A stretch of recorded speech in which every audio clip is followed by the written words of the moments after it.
私たちはベトナムから技能実習生としてエスビル施設で勤務しています。日本に来て今まで2年2ヶ月になりました。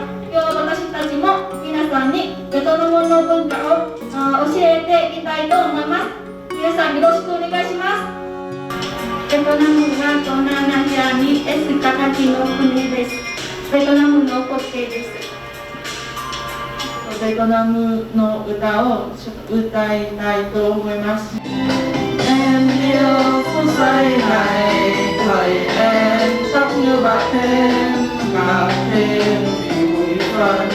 Để xa xôi, Tết này con chẳng thể được mẹ ơi. Ok, mời xinますね。どうぞ。残念です。ないです。はい、いいです。日本の国旗とベトナムの国旗ですね。私たちは自分で作りました。